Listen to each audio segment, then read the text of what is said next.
Assalamualaikum, halo semuanya, selamat siang, selamat datang kembali di channel Literasi Hukum bersama saya Andika Lukman yang bisa dipanggil Faiz pakai F.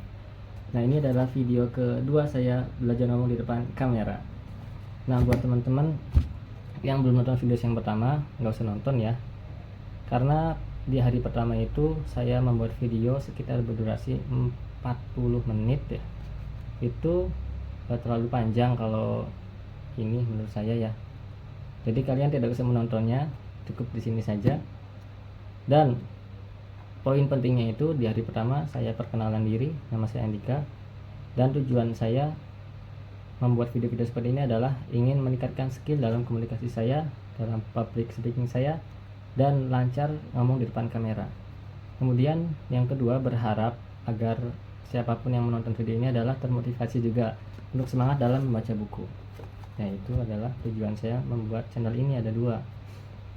Dan lanjut kita masuk ke materi yang kemarin itu sudah membahas tentang hukum, pengertian hukum.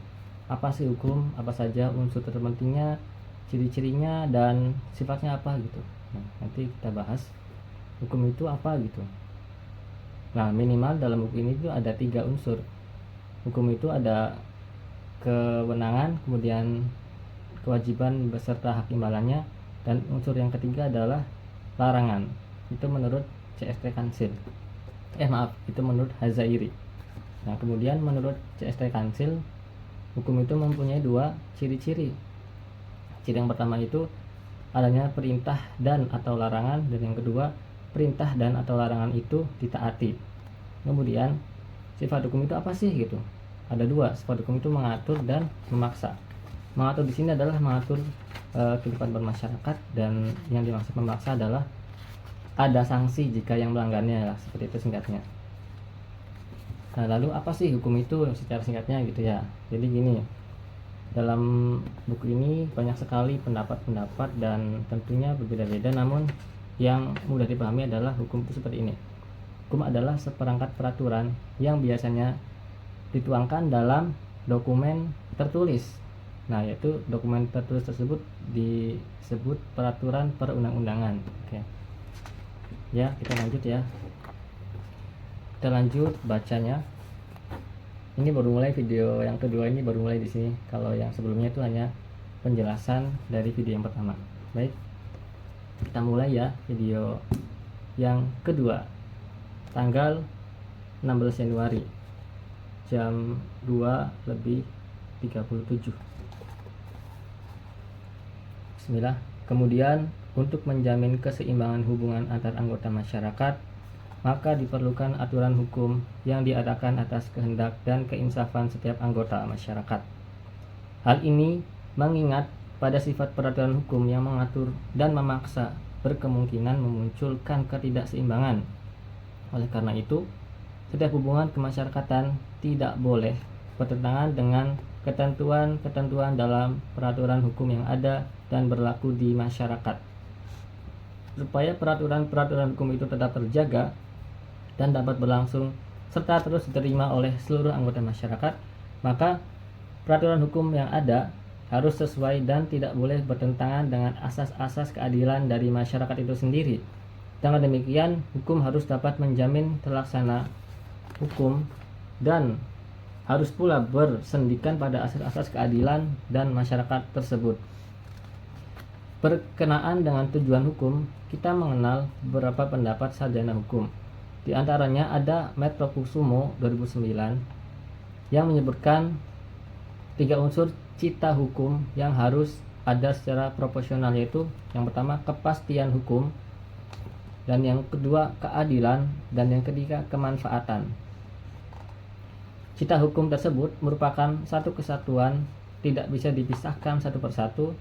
Ketiganya harus diusahakan ada dalam setiap aturan hukum.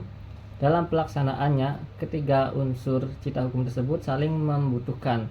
Melalui 3 unsur tersebut, maka untuk mencapai suatu keadilan dalam masyarakat, hukum harus mampu menertibkan dengan adil, dan pada saat yang bersamaan hukum juga harus memberikan manfaat bagi masyarakat. Mengutip dari Wiryono Prajodikoro dalam buku R. Soroso 2002, Tujuan hukum adalah mengadakan keselamatan, kebahagiaan, dan tata tertib dalam masyarakat. Sementara itu, dalam beberapa literatur yang ada seperti dalam teoretis, tujuan hukum semata-mata adalah untuk keadilan. Kemudian mengutip pendapat Geni dalam Metokusumo, tujuan hukum adalah semata-mata menghendaki keadilan. Selanjutnya, tujuan hukum menurut teori utilitis adalah menjamin kebahagiaan manusia dalam jumlah yang sebesar-besarnya. Kebahagiaan ini dalam bentuk manfaat bagi banyak orang. Kita bisa tangkap bahwasanya tujuan hukum adalah pada intinya adalah untuk keadilan, kemudian kemanfaatan, dan tidak bertentangan dengan asas-asas kemasyarakatan ya. Lanjut, Friedman dan Pichopon sebagaimana dikutip oleh Surjono Sukanto menyebutkan fungsi hukum sebagai berikut. 1. Sebagai sarana pengendali social control, dan yang kedua sebagai sarana penyelesaian, dan yang ketiga sebagai sarana mengadakan perubahan pada masyarakat. Sujono Dirjosisworo berpendapat bahwa fungsi dan peranan hukum ialah penertiban, pengaturan, dan penyelesaian pertikaian. Secara garis besar, fungsi hukum dibagi dalam tahap-tahap berikut. Yang pertama, sebagai alat ketertiban, dan yang kedua, sebagai sarana untuk mewujudkan keadilan sosial, dan yang ketiga, sebagai sarana penggerak pembangunan dengan menjadi alat bagi otoritas untuk membawa kehidupan masyarakat lebih baik. Dan yang keempat, sebagai fungsi kritis, yaitu daya kerja hukum untuk melakukan pengawasan baik kepada aparatur pengawas, aparatur pelaksana, dan aparatur penegak hukum itu sendiri. Jadi tentunya kita bisa simpulkan nih dari menurut Sujono Dirjosisworo itu bahwa fungsi hukum adalah untuk penertiban dan bukan untuk masyarakat saja. Maksudnya adalah untuk pelaksana, bahkan penegak hukum itu sendiri juga harus mematuhi seperti itu. Karena di sini disebutkan bahwasanya baik kepada aparatur pengawas, aparatur pelaksana, dan aparatur penegak hukum itu sendiri. Nah, seperti itu hukum itu berlaku untuk semua warga. Misalkan hukumnya di Indonesia berarti untuk seluruh warga Indonesia tanpa terkecuali, seperti itu. Maupun dia pejabat maupun bukan, itu tetap dia berlaku hukum itu. Sementara Ahmad Ali membedakan fungsi hukum terdiri atas 5 poin berikut. 1. Fungsi hukum sebagai a tool of social control. Kedua, fungsi hukum sebagai a tool social engineering. Dan yang ketiga, fungsi hukum sebagai simbol. Dan yang keempat, fungsi hukum sebagai a political instrument. Dan yang kelima, fungsi hukum sebagai integrator. Pendapat lain dikutip dari Fadi Lewin menyebutkan hukum memiliki 7 fungsi sebagai berikut. 1. Sebagai alat untuk mengikat anggota dalam kelompok masyarakat sehingga dapat memperkokoh eksistensi kelompok tersebut. Ini yang disebut dengan fungsi hukum sebagai alat kontrol sosial. Dan yang kedua, sebagai alat untuk membersihkan masyarakat dari kasus-kasus yang mengganggu masyarakat yang dilakukan dengan jalan-jalan memberikan sanksi-sanksi pidana, perdata, administrasi, dan sanksi masyarakat. Sebagai alat untuk mengarahkan channeling dan mengarahkan kembali rechanneling terhadap sikap, tindak, dan penerapan masyarakat, misalnya di tindak dan pengharapan masyarakat, misalnya dibentuk hukum tentang lalu lintas supaya lalu lintas, tertib, dan transportasi berjalan lancar. 4. Untuk melakukan alokasi kewenangan-kewenangan dan putusan-putusan serta legitimasi keabsahan terhadap badan otoritas pemerintah. Kelima, sebagai alat selimutan sosial. Sebagai alat stimultan sosial, dalam hal ini hukum bukan hanya untuk mengontrol masyarakat, tetapi juga meletakkan dasar-dasar hukum yang dapat menstimulasi dan memfasilitasi adanya interaksi masyarakat maupun individu dengan baik, tertib, dan adil.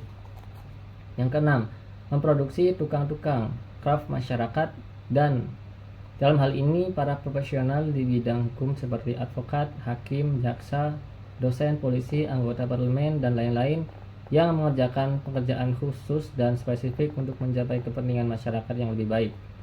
Secara tipologi, sistem hukum positif modern dewasa ini ditengarai penuh dengan birokrasi administrasi, sehingga hukum negara modern berciri-ciri dengan model sistem hukum yang mengerucut membentuk piramida hukum. mulai dari hukum dasar sampai kepada hukum di tingkat aplikatif. Ya, itu bab 1 sudah selesai. Sekarang tinggal bab 2. Kita lanjut besok videonya. Kita ulang lagi ya tentang bab 1 ini. Yang penting adalah, nah ini dia.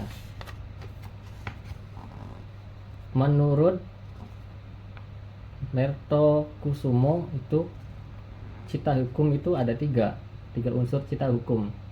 Yang pertama itu kepastian hukum, dan yang kedua keadilan, dan yang ketiga kemanfaatan. Kepastian hukum dalam bahasa Inggrisnya Rechtsherrlichkeit, kemudian keadilan Gerechtigkeit, dan kemanfaatan Zweckmäßigkeit. Ini nggak tahu bahasa Inggris atau bahasa apa ya, pokoknya bahasa asing seperti ini nih. Lihat, sebentar, nggak kelihatan ya, maklum deh kameranya. Yaitu kemudian hukum itu apa sih gitu fungsinya, yaitu sebagai alat pengendali sosial, kemudian sebagai sarana penyelesaian, sebagai sarana perubahan, seperti itu. Di sini juga dijelaskan juga bahwasanya sebagai alat untuk mengarahkan channeling dan mengarahkan kembali rechanneling terhadap tindak dan pengharapan masyarakat. Misalnya hukum dibentuk hukum lalu lintas supaya apa? Supaya lalu lintas itu berjalan dengan lancar. Ada lampu merah, kita berhenti, hijau jalan, seperti itu. Karena kalau di lalu lintas tidak ada peraturan tersebut, semisal perempatan nggak ada lampu merah, nggak ada lampu hijau, itu ya akan saling mendahului, seperti itu. Jadi makanya dibuatlah peraturan di lalu lintas seperti itu. Itu sangat penting untuk menjadikan lebih baik dalam bermasyarakat. Ya, mungkin cukup sekian video kedua saya. Mohon maaf jika ada kata-kata yang salah, dan saya ingin memberikan satu kata-kata hari ini bahwasanya tentang kebahagiaan. Sebagai penutup, ingatlah ya, ingat kebahagiaan itu adanya di pikiran. Baik, adanya di pikiran. Mau kita sedih bagaimanapun, mau kita senang, itu ada di pikiran. Karena coba deh kamu pikir, misalkan kamu lagi sedih nih, kamu sedih tapi kamu tuh bisa mengendalikan kesedihan kamu. Kamu bisa bahagia dengan memikirkan hal-hal yang bahagia, kamu kan bahagia. Tapi misalkan walaupun kamu situasi lagi biasa saja, namun ketika pikiran kamu sedang kacau, sedang tidak baik-baik saja, itu akan sedih. Karena apa ya? Karena hidup itu adanya di pikiran. Jadi sebisa mungkin kita harus bisa mengontrol pikiran kita supaya selalu bahagia, selalu berpikir positif, dan salah satu caranya adalah membaca buku. Baik, terima kasih. Selamat siang menuju selamat sore. Semoga kalian selalu dimudahkan dalam aktivitasnya. Terima kasih. Wassalamualaikum warahmatullahi wabarakatuh.